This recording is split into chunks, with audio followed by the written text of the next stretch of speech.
Assalamualaikum warahmatullahi wabarakatuh. Halo teman-teman, berjumpa lagi di channel saya Dian Ardiani. Masih dalam rangka persiapan tes P3K tahap yang kedua. Nah teman-teman, pada video kali ini saya akan memberikan contoh-contoh soal latihan IPA, di mana soal-soal ini bukan jenis tipe-tipe soal hafalan ya. Jadi teman-teman melalui soal-soal ini nanti saya harap teman-teman bisa mengasah daya analisis teman-teman dalam menjawab pertanyaan-pertanyaan yang nantinya akan muncul. Jadi bukan hafalan jawabannya, tapi lebih ke bagaimana menganalisis suatu soal beserta jawabannya. Oke, langsung saja. Soal yang pertama. Perhatikan gambar peta persebaran fauna di Indonesia berdasarkan garis Wallace dan garis Weber di samping. Burung kasuari dapat ditemukan di titik-titik. Pilihannya yang A. Antara garis Wallace dan garis Weber, B. Wilayah barat garis Wallace, C. Wilayah barat garis Weber, D. Wilayah timur garis Weber. Nah teman-teman masih ingatkah pembagian persebaran fauna dan juga flora di Indonesia berdasarkan garis Wallace dan garis Weber? Oke, kita bahas sedikit ya supaya teman-teman mungkin yang sudah lupa bisa ingat lagi tentang persebaran fauna ini, oke? Jadi di Indonesia persebaran flora dan fauna itu dipengaruhi oleh letak geografis. Berdasarkan wilayah dan karakteristik, flora dan fauna dibagi menjadi 3 bagian ya. Ini saya garis bawah, dibagi menjadi 3 bagian yaitu Indonesia Barat, Tengah, dan Timur. Nah, ketiganya ini dipisahkan oleh garis Weber dan garis Wallace. Garis Wallace memisahkan antara bagian barat dan tengah, sementara garis Weber memisahkan bagian tengah dengan timur. Oke, saya ulangi. Jadi Indonesia itu dibagi menjadi 3 ya untuk persebaran flora dan faunanya, yaitu bagian barat, tengah, dan timur. Kemudian ketiga bagian itu dipisahkan oleh garis Weber dan Wallace. Garis Wallace memisahkan barat dan tengah, sedangkan garis Weber memisahkan antara bagian tengah dan timur. Oke.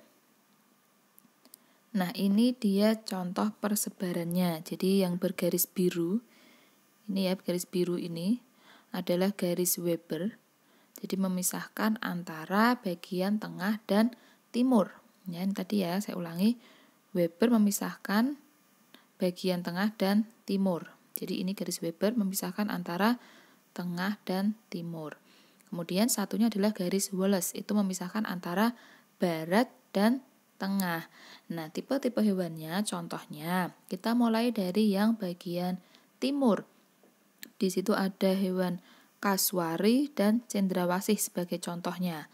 Kemudian di bagian tengah itu ada babi rusa, ada komodo, dan juga ada anoa.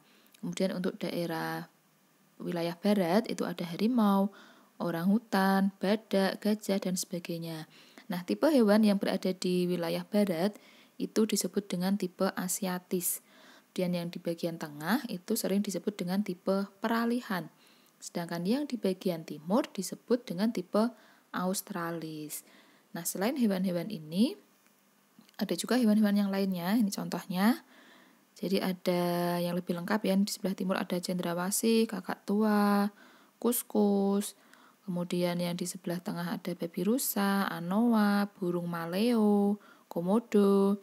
Lalu yang di bagian barat itu ada beruang madu, harimau Sumatera, gajah, badak, harimau Jawa, banteng, orangutan, dan lain sebagainya. Nah, sekarang kita kembali ke soal. Yang ditanyakan tadi adalah burung kasuari. Ya, di sini tadi disebutkan burung kasuari ada di bagian timur ya, berarti letaknya ada di sini. Nah, dengan demikian burung kasuari dapat ditemukan di wilayah timur garis Weber. Ini kan garis Webernya ya yang saya centang ini. Berarti kasuari ada di sebelah timur sini, berarti ada di sebelah timur garis Weber atau yang D. Gitu. kita lanjutkan ke soal yang kedua. 3 buah bola identik dilepaskan secara bersamaan dari puncak bidang miring seperti pada gambar berikut.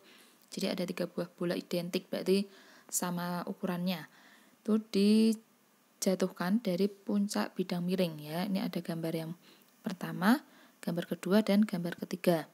Gambar pertama ini mewakili bola P, gambar yang kedua mewakili bola Q, gambar yang ketiga mewakili bola R. Jika ketiga bola selalu bergerak sepanjang bidang miring, berarti dia bergerak terus tanpa berhenti, maka urutan bola yang tiba lebih awal hingga paling akhir adalah titik-titik. Sekarang coba teman-teman pause dulu video ini, kemudian perhatikan dan cermati gambarnya. Bagaimana teman-teman, sudah di pause dan dicermati gambarnya? Jadi kalau kita lihat, maka bola yang kemungkinan akan tiba lebih awal adalah yang bola yang ketiga ya teman-teman, yang R ya, karena ini bidangnya paling miring. Ya, paling miring itu berarti akan mempercepat bola tersebut sampai ke tujuannya ketika turun. Berarti yang pertama adalah bola R. Nah, yang jawabannya bukan R kita coret ya. A ini bukan R awalnya, kemudian yang C juga bukan R. Jadi kemungkinannya adalah yang B atau D. Nah, sekarang setelah bola R ini adalah bola yang pertama, maka bola yang kedua yang mana? Yang P atau yang Q? Kita lihat, yang Q ini memang ada turunan yang cukup tajam ya. Ini yang saya beri tanda ini.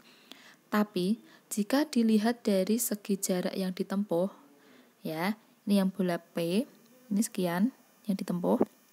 Sedangkan bola yang Q itu dia menempuh jarak ini, kemudian begini, kemudian begini. Dari segi jarak yang ditempuh, maka lebih pendek bola yang P. Sehingga jarak tibanya dia lebih cepat daripada bola yang Q. Berarti urutan yang kedua adalah bola yang P. Kemudian baru yang ketiga yang Q. Berarti yang betul adalah yang D ya teman-temannya. Jadi yang pertama yang R, kemudian yang kedua adalah yang P, dan yang ketiga bola yang Q. Itu. Lanjut soal berikutnya. Irwan mengambil air dari danau di belakang sekolah. Air tersebut ditempatkan pada 2 botol kaca bening, yaitu botol P dan Q dengan volume yang sama. Botol P dibungkus dengan kertas aluminium, sedangkan botol Q tidak. Kedua botol ditempatkan di lokasi yang terkena cahaya matahari. Setelah 4 jam, Irwan melakukan pengamatan dan mengukur jumlah oksigen terlarut pada kedua botol tersebut. Berdasarkan metode ilmiah, pernyataan yang tidak tepat adalah titik-titik. Kita lihat pilihan yang A. Penelitian bertujuan untuk mengetahui terjadinya proses fotosintesis pada air danau. B. Dapat disimpulkan bahwa terjadi proses fotosintesis pada kedua botol. Yang C. Diduga terdapat organisme fotosintetik yang hidup pada air danau. Yang D. Diduga jumlah oksigen yang dihasilkan pada botol Q lebih tinggi dibanding botol P. Nah, sekarang kita lihat dulu ya teman-teman ya. Jadi soal ini itu penegasannya atau penguatannya bukan pada praktek apa yang dilakukan, tapi pada metode ilmiahnya. Jadi teman-teman harus tahu dulu urutan-urutan atau langkah-langkah dalam melakukan penelitian sesuai dengan metode ilmiah. Kita lihat. Jadi langkah-langkah metode ilmiah itu yang pertama adalah merumuskan masalah. Kemudian yang kedua melakukan observasi atau pengumpulan data. Yang ketiga menyusun hipotesis. Yang keempat melakukan eksperimen. Yang kelima menganalisis data. Dan yang terakhir adalah menarik kesimpulan. Kita bahas satu persatu secara singkat. Jadi yang pertama adalah merumuskan masalah. Merumuskan masalah ini merupakan memunculkan pertanyaan apa, mengapa, atau bagaimana tentang objek penelitian. Misalnya, dijumpai adanya ikan gupi yang mampu bertahan hidup di lingkungan selokan yang kotor dibandingkan dengan ikan hias yang tidak sengaja terjatuh ke selokan. Jadi, ada 2 ikan, sama-sama dimasukkan ke lingkungan selokan yang kotor. Nah, ternyata ikan gupi itu lebih mampu bertahan hidup di lingkungan yang kotor. Nah, kemudian memunculkan pertanyaan, mengapa ikan gupi mampu bertahan hidup di lingkungan yang kotor? Itu disebut dengan merumuskan masalah. Jadi, memunculkan pertanyaan. Tuh. Dan yang kedua, melakukan observasi atau pengumpulan data. Berarti setelah masalah dapat dirumuskan, pengamatan atau observasi ini atau pengumpulan data itu dilakukan dengan melakukan pengamatan langsung atau dengan membaca buku referensi hasil penelitian sebelumnya. Dan yang ketiga, menyusun hipotesis, berarti menyusun dugaan sementara tentang penyelesaian masalah yang diajukan dalam penelitian. Dan yang keempat, melakukan eksperimen, berarti dengan melakukan uji coba untuk menguji hipotesis, benar atau salah hipotesisnya tadi. Dan setelah itu, melakukan analisis data, dan yang terakhir adalah menarik simpulan. Nah, sekarang kita lihat kasus pada soal ini. Jadi, Irwan itu mengambil air dari danau, kemudian ditempatkan di 2 botol kaca, yaitu diberi nama botol P dan botol Q. Nah, botol P dibungkus dengan kertas aluminium, sedangkan yang botol Q tidak. Kemudian kedua botol tadi ditempatkan di lokasi yang terkena cahaya matahari. Nah, setelah 4 jam, Irwan melakukan pengamatan dan mengukur jumlah oksigen terlarut pada kedua botol tersebut. Berarti dalam kasusnya Irwan ini, dia sudah melakukan sampai langkah ini ya teman-teman ya, melakukan eksperimen. Jadi dia sudah sampai di melakukan eksperimen ini dengan melakukan uji coba terhadap botol P dan Q.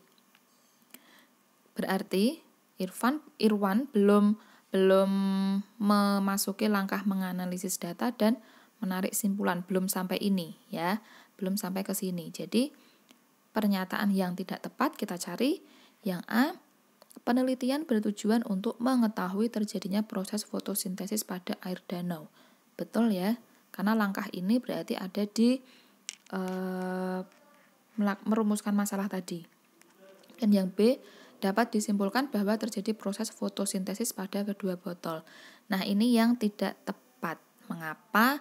Karena menyimpulkan itu berarti masuk ke tahap akhir dari langkah metode ilmiah. Padahal dalam bacaan ini ya, dalam ilustrasi ini belum didapatkan data-data tentang pengamatannya. Jadi Irwan ini baru sebatas melakukan eksperimennya, belum menganalisis data, jadi belum bisa ditarik simpulan. Jadi yang B ini yang kurang tepat ya, yang tidak tepat. Dan yang C, diduga terdapat organisme fotosintetik, berarti ini benar. Diduga itu berarti dia masuk ke langkah merumuskan hipotesis. Yang D, diduga ini juga berarti masuk ke langkah yang menyusun hipotesis. Jadi betul ya. Jadi yang salah adalah yang B, dapat disimpulkan bahwa dan seterusnya. Karena Irwan belum melewati langkah menganalisis data ini, jadi belum bisa ditarik simpulan. Jadi untuk yang pernyataan B dapat disimpulkan dan seterusnya itu adalah tidak tepat. Gitu ya. Selanjutnya, pemberian kolostrum. Kolostrum itu adalah ASI pertama yang diproduksi oleh ibu setelah melahirkan. Itu sangat penting untuk kesehatan bayi. Kolostrum mengandung antibodi ibu untuk memberikan kekebalan pada bayi terhadap infeksi patogen setelah kelahiran. Mekanisme transfer antibodi tersebut termasuk ke dalam tipe titik-titik. Jadi pemberian kolostrum ini bisa untuk meningkatkan antibodi atau kekebalan anak. Nah, itu termasuk transfer antibodi tipe apa? Kita lihat yang A, kekebalan aktif buatan, yang B, kekebalan pasif buatan, yang C, kekebalan aktif alami, yang D, kekebalan pasif alami. Nah, kita coret dulu yang salah ya. Karena ASI ini adalah alami, berarti untuk yang pilihan A dan B kita coret salah karena ini buatan ya. Salah. Sekarang kita lihat apakah ASI itu kekebalan aktif alami atau kekebalan pasif alami. Yang paling tepat adalah D, kekebalan pasif alami. Mengapa? Karena kekebalan ini didapat dari pihak lain, bukan dari si bayi sendiri. Jadi kekebalannya kan berasal dari ibunya, bukan dari si bayi sendiri. Sehingga transfer antibodi ini termasuk dalam tipe kekebalan pasif alami. Oke, lanjut soal berikutnya. Perhatikan gambar di samping. Gambar ini semoga jelas ya. Jadi itu ada gambar daun, kemudian muncul titik-titik embun di permukaan daunnya. Nah, pertanyaannya, proses keluarnya air dari tepi daun menunjukkan ciri makhluk hidup yaitu titik-titik. Apakah A. Evaporasi, B. Respirasi, C. Transpirasi, D. Gutasi. Nah, sebelumnya teman-teman harus tahu dulu apa itu evaporasi, apa itu respirasi, apa itu transpirasi, dan juga apa itu gutasi. Nah, ini sudah saya tuliskan arti dari masing-masing. Yang pertama, evaporasi, yaitu merupakan proses penguapan di permukaan tumbuhan karena adanya panas. Yang B, respirasi, yaitu proses pengambilan oksigen untuk menghasilkan energi. Yang C, transpirasi, yaitu hilangnya uap air dari permukaan tumbuhan. Yang D, peristiwa menetesnya air dari pinggiran dan ujung daun. Nah, biasanya untuk yang gutasi ini ya, menetesnya air dari pinggiran dan ujung daun itu karena adanya pengembunan. Nah, pada gambar ini, jadi itu ada daun, kemudian muncul air dari tepi daun, itu merupakan suatu contoh pengembunan. Jadi yang paling tepat adalah yang D, gutasi. Soal berikutnya, dua buah perahu identik berada di laut dan danau. Hipotesis yang tepat berdasarkan kondisi tersebut adalah titik-titik. Jadi ada dua buah perahu identik, berarti perahunya sama persis besar dan ukurannya serta beratnya. Itu yang satu berada di laut dan yang satunya berada di danau. Maka hipotesis yang tepat adalah kita lihat yang A, perahu yang berada di laut akan mengapung lebih tinggi karena air laut memiliki massa jenis lebih kecil. B, perahu yang berada di danau akan mengapung lebih tinggi karena air danau memiliki massa jenis lebih kecil.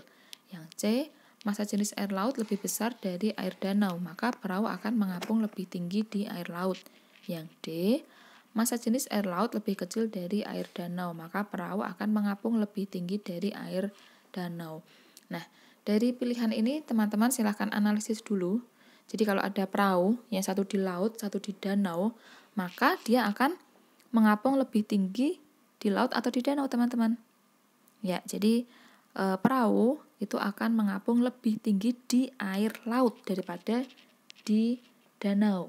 Nah, sekarang kita lihat dulu mana yang jawaban yang menunjukkan bahwa perahu itu mengapung lebih tinggi. Oke, yang ternyata yang A ini mengapung lebih tinggi, ya, di laut. Yang B, perahu di danau akan mengapung lebih tinggi, berarti salah ya. Yang C, perahu mengapung lebih tinggi di air laut, iya. Yang D, perahu akan mengapung lebih tinggi dari air danau. Ini juga rancu ya kalimatnya yang terakhir ini ya. Nah, sekarang kita lihat dulu. Yang pasti salah adalah yang B. Nah, jadi perahu itu akan mengapung lebih tinggi di air laut. Kemudian penyebabnya tentunya adalah karena massa jenis air laut itu lebih besar dari air danau karena massa jenisnya memang lebih besar ya dari air danau. Jadi kita lihat mana pilihan yang benar. Antara A, C, dan D. Yang D ini salah karena massa dituliskan di sini massa jenis air laut lebih kecil, jadi salah. Pilihannya tinggal yang A dan C. Nah, ternyata setelah kita amati pilihan yang C lebih lengkap dan lebih tepat daripada pilihan yang A. Jadi massa jenis air laut itu lebih besar dari air danau, sehingga perahu akan mengapung lebih tinggi di air laut. Oke, lanjut soal berikutnya. Seorang dokter gigi memerlukan sebuah cermin mulut yang akan menghasilkan bayangan dengan sifat tegak dan diperbesar 3 kali. Besar fokus, jarak benda, dan jenis yang digunakan adalah titik-titik. Kita lihat pada soal. Jadi bayangan yang diharapkan itu bersifat tegak dan diperbesar. Sehingga cermin yang digunakan adalah cermin cekung karena yang memiliki sifat bayangan tegak dan diperbesar adalah cermin cekung. Jadi untuk yang pilihan B salah, D juga salah. Nah, sekarang kita lihat. Antara yang A dan C. Itu untuk fokusnya sama-sama 6. Kemudian cerminnya sama-sama cermin cekung. Perbedaannya ada di jarak benda. Yang A 4 cm, yang C 8 cm. Nah, teman-teman perlu ingat untuk rumus perbesaran tuh ya, jadi M itu sama dengan, sebentar, tidak terlihat ya.